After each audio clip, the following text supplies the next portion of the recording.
somebody, why should that wife you talked about have to forgive the no good cheating bastard of her husband?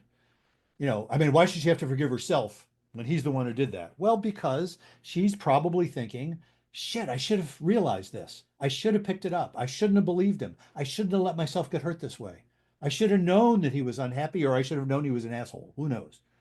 She's going to blame herself in part. That's what we do because there's good evolutionary reason why we do that. If we didn't blame ourselves, we would think the world is completely out of our control instead of just mostly out of our control. Children who are sexually abused typically blame themselves, even though as adults they'll think back. So, somebody's sexually abused at 3 years old and they're blaming themselves. I should have stopped it. At three? Are you serious? You know better. Yeah, rationally they know better, but emotionally they don't because that's the only way that child coped with the world. It's like, oh my God, if these are this is my father or my parents or whatever, if they're not protecting me, I'm screwed. Now, they're not thinking this consciously, but so they'd rather blame themselves. Oh, it must be because I'm bad. So forgive yourself is always the first step. And how do you forgive yourself? That's not so easy. Well, what is it to not beat up on yourself? What it is, and again, I'll use that example of the woman you described in your story there.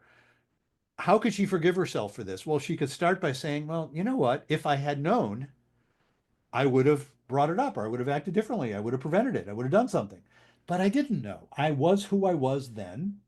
I knew what I knew and I didn't know what I didn't know. I guess I was doing the best I could. That's the key. If you get to that point, it's like, well, shit, I wish it had been different, but I didn't know. So I was doing the best I could. Now I'll know better. Now I'll know what to look for. I've learned from this, but I was doing the best I could. So step one is forgive yourself. Now, step two, how do you forgive the no good cheating skunk that did what he did? Step two is a real simple extension of step one. If I forgive myself, if I'm saying, I wish I had known, but I can see I didn't know. I mean, I was doing the best I could. I didn't know what I didn't know. And then I think about him and I'm thinking, oh, shit, he was doing the best he could too. I don't think he's fundamentally evil. If I do, I'll divorce him. But I don't think he's fundamentally evil. I suspect what went on was he was confused. I was confused. He got led along. I know how that works. I mean, I've done bad things in my life. I haven't cheated, but everybody can say that. I fucked up. Who hasn't? It's like I look back and say, what kind of a jerk was I? Well, I wasn't a jerk. Maybe I was just ignorant. Who knows? I didn't know what I didn't know. Well, you know what? That was true of him too. So that's how somebody can get to say, oh my God, I don't have to look at him as pure evil. Now, I still don't know if I can trust him, but I don't have to look at him as pure evil. That's step two.